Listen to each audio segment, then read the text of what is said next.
우리 하나님 말씀 보도록 그렇게 하겠습니다. 마태복음 5장입니다. 하나님 말씀은 마태복음 5장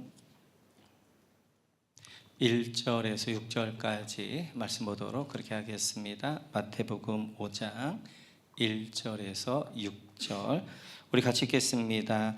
예수께서 무리를 보시고 산에 올라가 앉으시니 제자들이 그에게 나아왔다.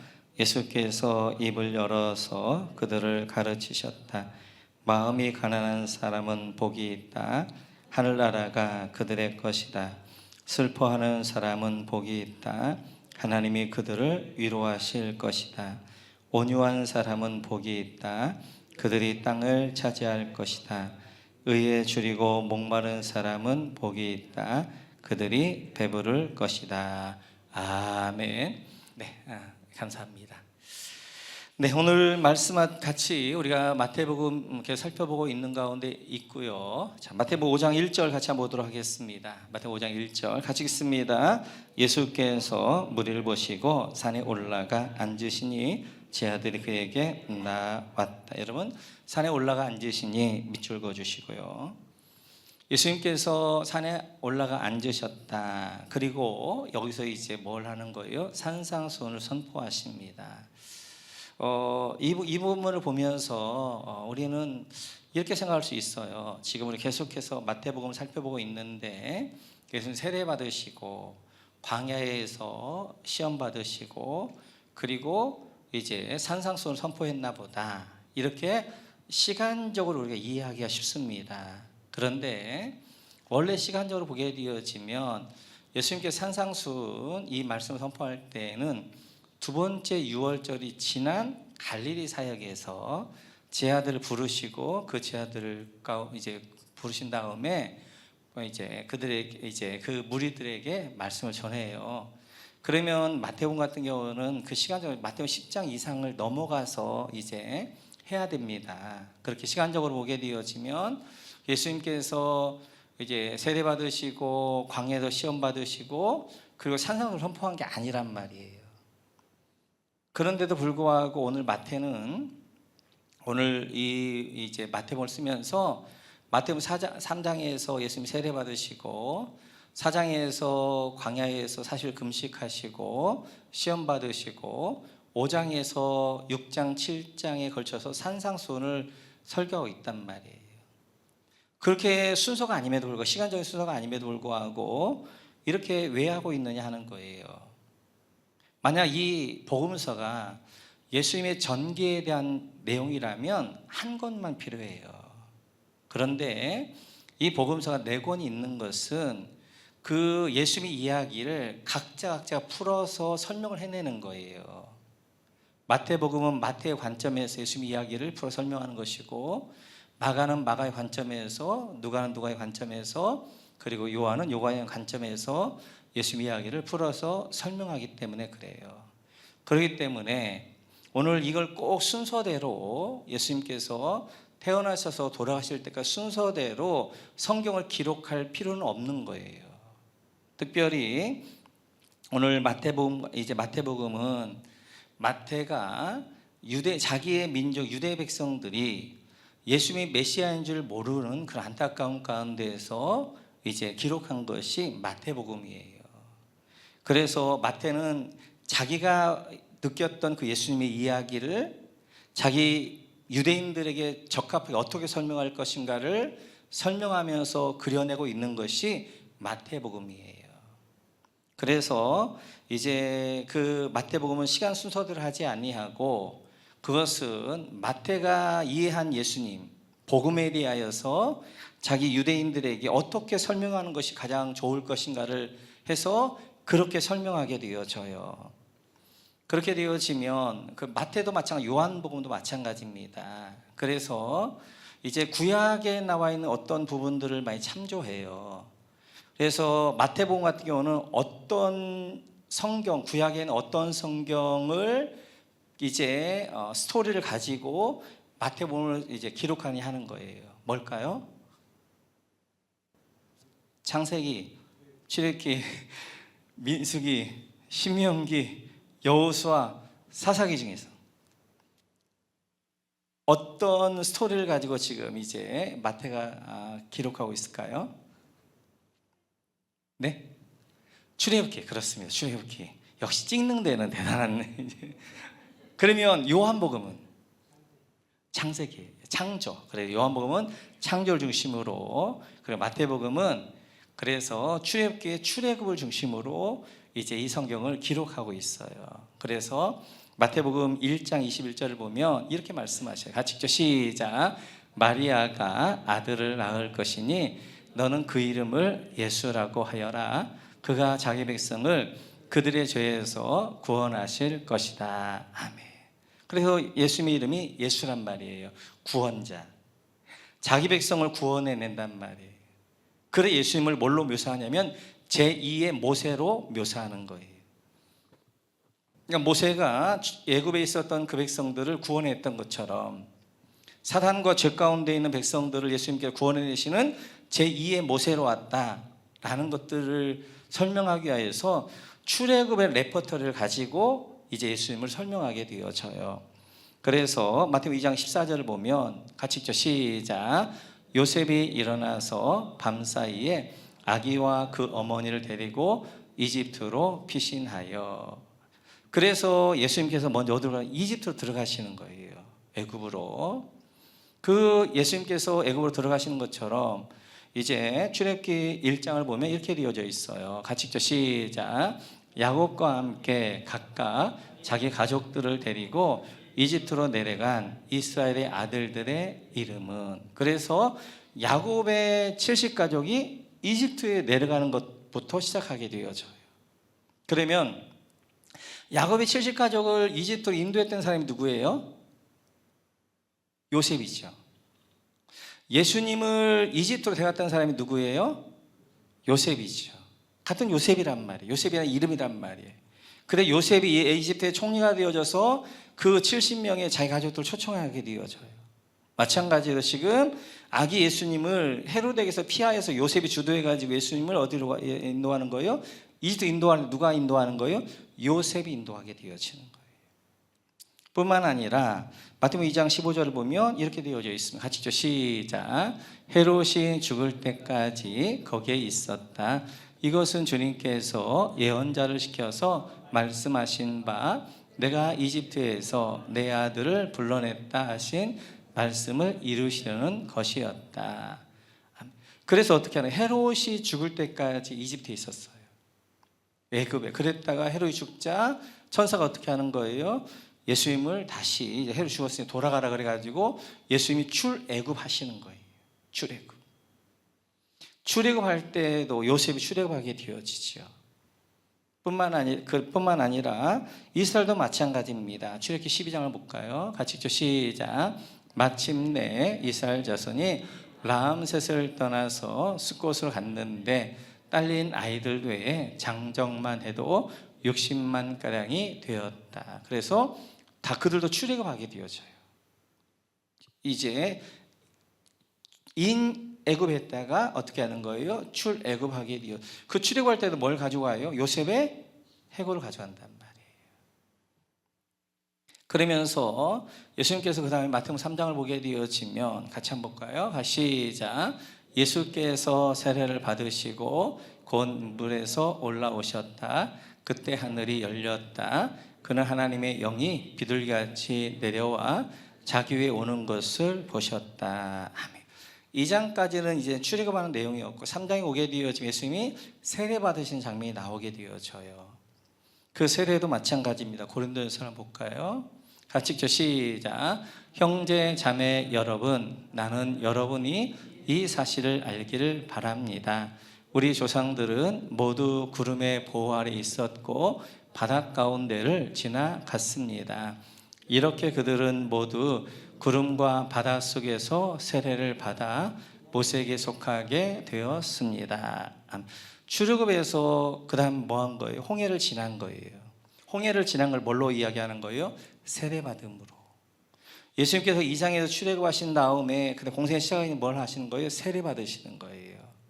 동일하게 그래서 지금 예수님께서 제2의 모세로서 출애굽시킬 분으로서 이스라엘이 세례받았던 것처럼 이제 예수님께서도 세례받으신다라는 설명하게 되어지면서 사장에 가면 이렇게 되어져 있지요. 같이 한번 볼까요? 시작.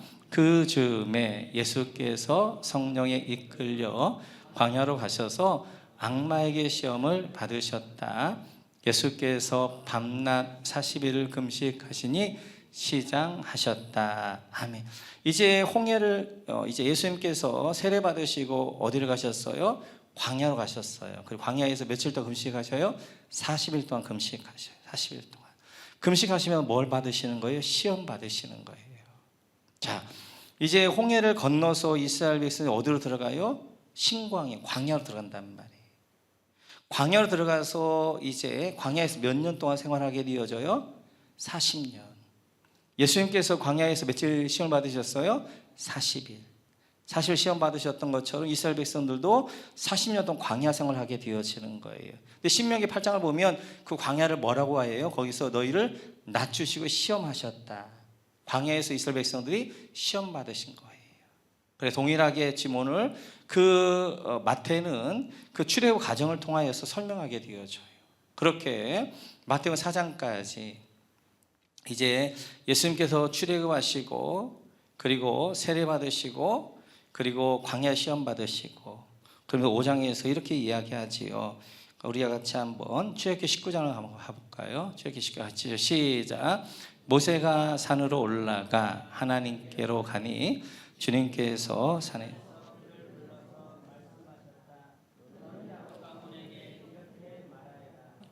이스라엘 자손에게 이렇게 일러 주어라. 아멘. 그래서 광야길을 가다가 그들이 다다른 곳이 어디였어요? 산이어서 시내산. 그 시내산에서 이제 하나님이 모세를 부르셨어요.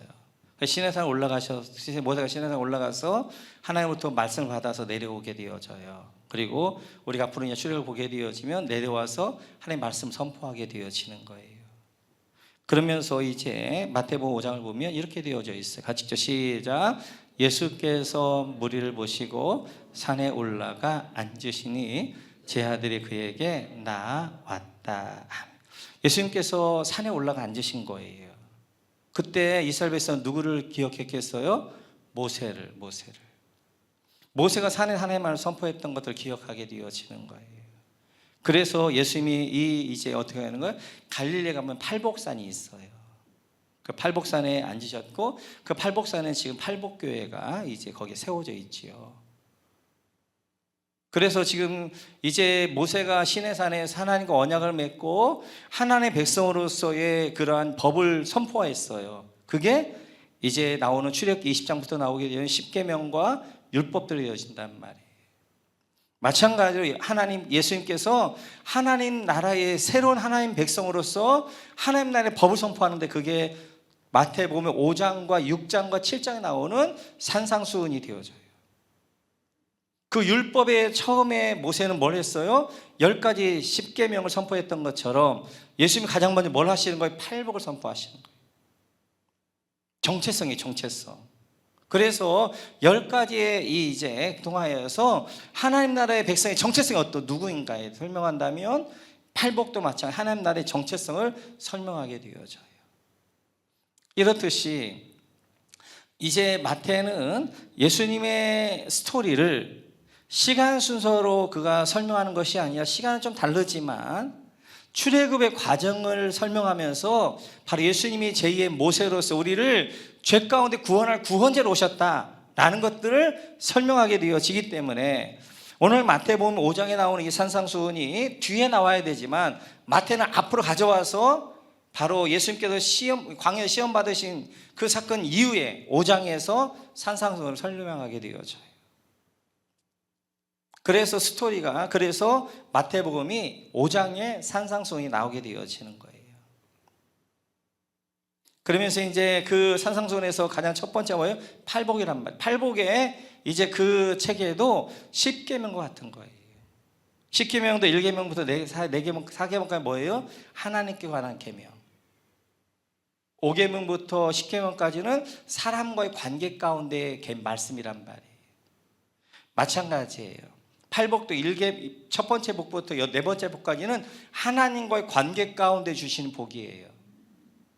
다섯 번째부터 여덟째 복까지의 복은 사람과의 관계 가운데 주시는 복을 이야기하게 돼요.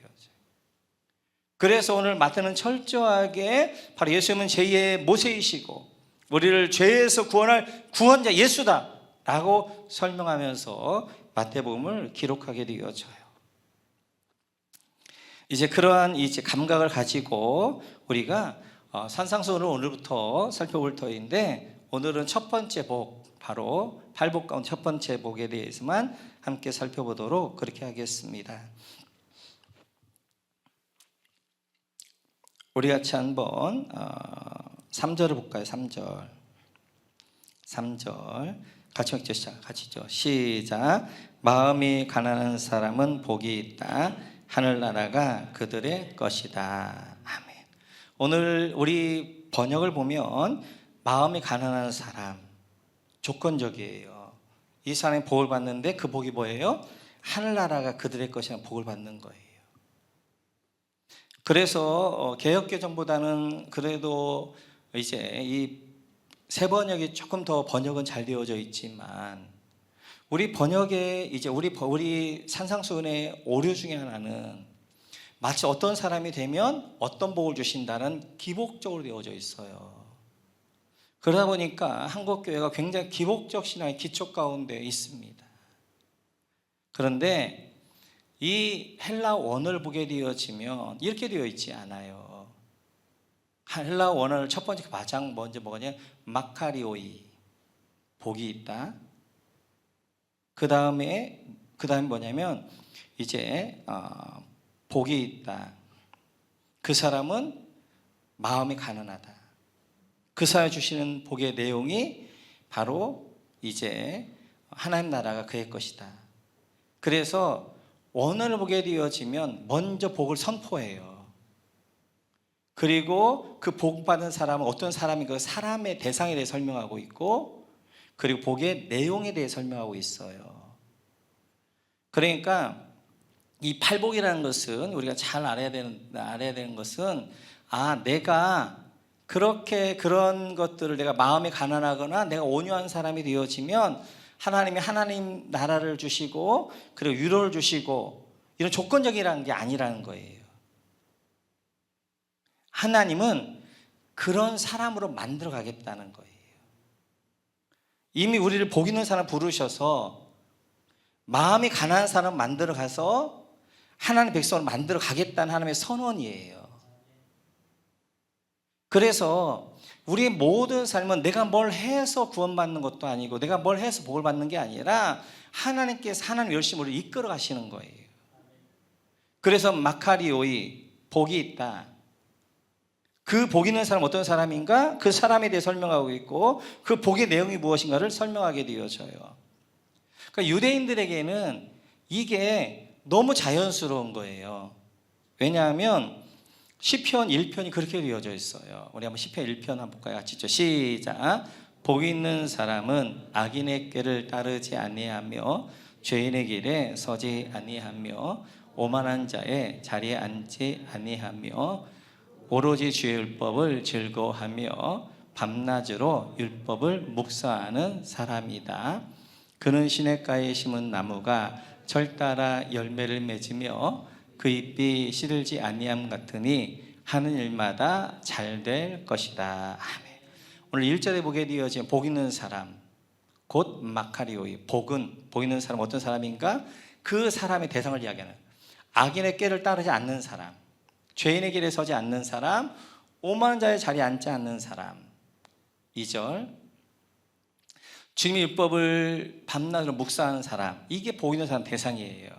그럼 그 복이란 뭔가? 3절에 보게 되어지면 복은 시냇가에 심은 나무가 시절을 쫓아 잎사가 마르지 않는 같이 그 삶이 시들지 않는 늘 하나님의 생기로 충만한 삶, 이게 복이라는 거예요. 그러니까 지금 오늘 시편 1편에 보면 복의 선언, 복의 사람, 복의 내용으로 되어져 있단 말이에요. 마찬가지예요. 오늘 산상수훈도 전체가 복의 선언, 마카리오이, 복을 딱 선언한단 말이에요. 그럼 복 있는 사람이 누구인가? 가난한 사람, 마음이 가난한 사람, 애통하는 사람, 이런 복 있는 사람이 되어지고, 그리고 그 복 있는 사람에게 주신 하나님의 내용이 뭔가, 그 복이 뭔가, 그것이 하늘나라 그들의 것이라는 거예요. 이렇게 이제 구조로 되어져 있습니다. 그래서 하나님의 복에 선언을 하시고, 그리고 내가 너를 복을 주겠다는 거예요. 여러분들을 부르셨을 때 하나님이 결정을 하신 거예요. 뭘 결정하신 거예요? 복 있는 사람을 결정하신 거예요. 그러면 그 복 있는 사람을 어떻게 만들어갈 것인가? 복 있는 사람, 하나님의 백성은 8가지 정체성을 가지고 있는 거예요. 하나님의 백성의 정체성 첫 번째, 마음이 가난한 사람이에요. 하나님 나라의 정체성 가진 두 번째 사람은 애통할 줄 아는 사람이란 말이에요. 그 사람에게 주시는 복이 뭐예요? 하늘나라, 하나님 백성으로서의 복을 주신다라고 되어져 있는 것들을 볼 수 있습니다. 그러면 우리가 팔복에서 복에 대하여서 마카리오이라는 복에 대한 이제 설명들을, 그래서 성경은 이제 그래서 그 당시에 복에 대하면 헬라어 가운데 이제 복이라는 것이 2가지의 의미가 있었어요. 그 복이 바로 이제 이 마카리오인데, 우리 기독교의 마카리오이고 헬라 철학에서는 쾌락을 복이라고 그랬어요. 그래서 이 이제 마카리오이라는 이것은 바로 블레스입니다. 블레싱, 축복. 블레싱은 뭐예요? 블리드, 하나님이 피를 흘려서 주시는 복이에요. 그리고 세상이 주는 이제 그 복은 해피라고 그래가지고 해픈, 이제 우연히 어쩌다 발생되어지는 그런 것들을 이야기하게 되어지는데, 여기서는 바로 블레싱이에요. 블레싱, 바로 블리드, 하나님이 피를 흘리셔서 주시는 복을 이야기하게 되어지는데, 그래서 창세기 12장에서 복에 대한 이야기가 나오는데 같이 한번 읽어볼까요? 시작. 내가 너로 큰 민족이 되게 하고 너에게 복을 주어서 네가 크게 이름을 떨치게 하겠다. 너는 복의 근원이 될 것이다. 여기 2절을 보게 되어지면 아브라함을 부르실 때 하나님 약속이 있어요. 복을 줄 것이다. 아브라함뿐만 아니라 아브라함 믿음의 조상이란 말이에요. 아브라함같이 믿음의 길을 가는 사람에게 주신 하나님 약속이 있어요. 그것이 뭐냐면 마카리오의 복이란 말이에요.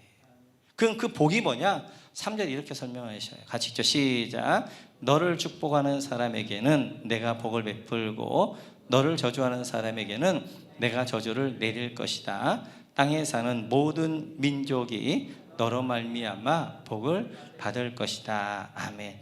하나님 나라의 복은 하나님 백성 되어지는 거예요. 하나님 백성 되어질 때 그 하나님 나라 안에서 누리는 모든 것들을 누릴 수 있는 거예요. 그러니까 하나님 우리에게서 최고의 복은 뭐냐면 하나님의 백성 되어지는 것이 최고의 복이란 말이에요. 아브라함 부르셨을 때요, 내가 너로 하면 내가 너를 복주일 테니 그 복은 바로 네가 하나님의 백성 될 것이고 너로 말미암아 모든 민족이 복을 받을 것, 그 복을 받는 것도 그들도 하나님 백성 되어지는 것, 그게 복이다라고 말씀하시는 거예요. 그러니까 하나님 나라의 복은 물론 우리가 건강한 것도 물질적인 것들 이런 것도 복이지만 가장 큰 복은 하나님 나라 백성 되는 건 줄 믿습니다. 하나님 나라 백성 되어지는 게 복이란 말이에요. 마카리오, 바로 우리를 하나님 백성을 부르셨는데 그 부르셨을 때 우리를 하나님 반대 어떤 사람 만들어가냐면 바로 마음이 가난한 사람 만들어가겠다는 거예요. 그러면 마음이 가난한 사람이 어떤 사람인가? 우리 한번 시편을 한번 가볼까요? 같이 읽죠. 시작. 하나님께서 구하시는 제사는 상한 심령이다. 하나님이여 상하고 통회하는 마음을 주께서 멸시하지 아니하시리이다. 아멘. 하나님 원하시는 마음은 상한 마음이라는 거예요. 상하고 통회하는 마음이라는 거예요. 오늘 이 시편 51편은 다윗이 밧세바를 범하고 우리아를 죽이고 나단이 와서 다윗을 이제 책망했을 때 그 앞에 무릎 꿇고 하나님 회개하며 지었던 시가 시편 51편이에요. 그 전까지는 다윗은 자기는 꽤 괜찮은 사람이라고 생각했던 거예요. 자기는 성군이고 자기는 자기 열심으로 하나님의 성전도 지어드리려고 그랬고 또 자기 나라를 평안하기도 했고 백성들을 유익하기도 했고 자기는 성군이라고 생각했던 거예요. 그런데 밧세바를 범하면서 우리아를 죽이면서 자기 실체가 드러난 거예요. 아, 내가 이런 사람이었구나. 나는 꽤 괜찮은 사람이고 나는 하나님을 구하게 되어지고 나의 열심으로 하나님의 성전까지 지어드려야 돼. 그 열심히 있는 사람인 줄 알았는데 보니까 그 죄에 노출되어져 보니까 그 환경이 되어져 보니까 밧세바를 범할 뿐만 아니라 충신 우리아를 죽이는 살인자였다는 걸 알게 되죠. 그래서 하나님 앞에 그동안에는 하나님 내가 하나님 성전을 지어드리겠습니다, 뭐 하겠습니다 라고 이야기했는데 이제는 하나님 앞에 드릴 걸 보니까 내 진짜를 보니까 어떻게 하냐, 내 안에 상하고 찢기고 동의하는 마음, 하나님께 드릴 게 아무것도 없는 가난한 마음인 거예요. 하나님 앞에 내가 감히 이걸 드리기를 원합니다 말할 수가 없는 거예요.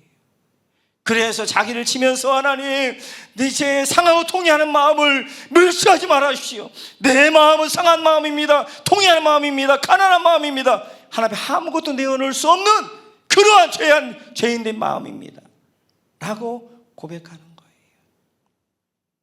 그 고백이 가난한 마음이에요.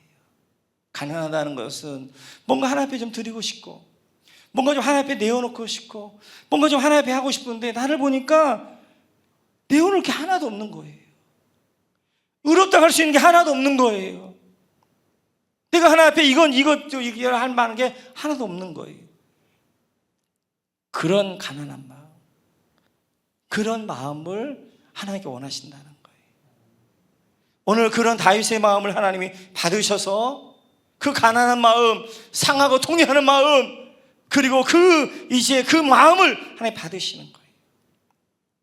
그동안에는 죄에 노출되어져 있지 않아서 거룩한 것처럼 했는데 죄 환경에 노출되어 보니까 자기가 진짜 실체를 아는 거예요.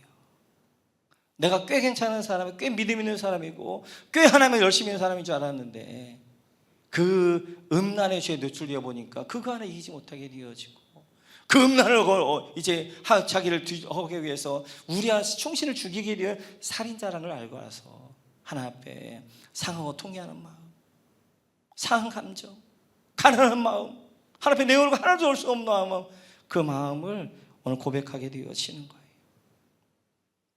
하나님은 그러면서 이제 창세기 32장을 보면 야곱의 예를 한번 보겠습니다.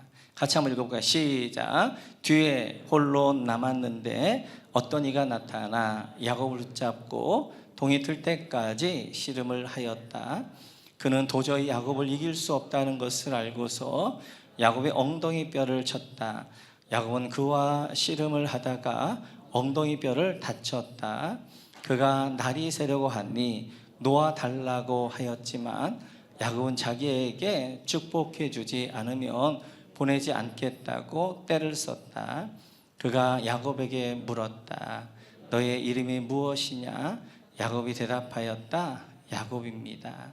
그 사람이 말하였다.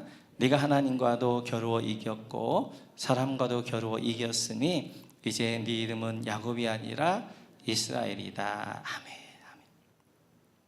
오늘 야곱이 이제 야복강 앞에 씁니다.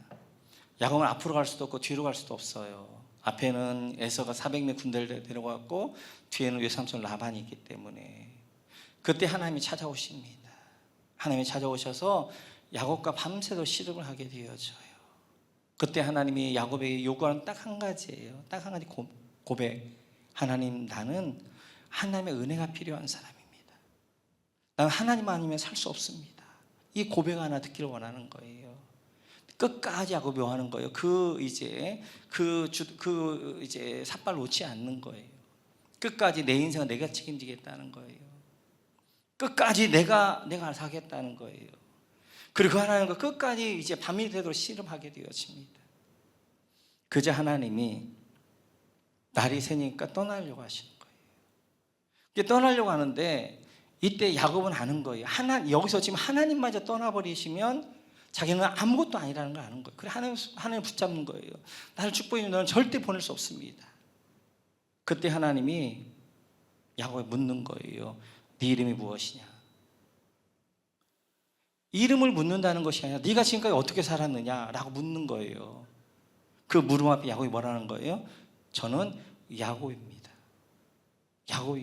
야곱같이 살았습니다. 도둑놈이었고요. 사기꾼이었고요. 남의 뒷발꿈치 잡고요. 아버지 속이고 형 속이고요. 외삼촌 속이고요. 그렇게 살아온 야곱입니다. 주님마저 저를 버리시면 저는 아무것도 아닙니다.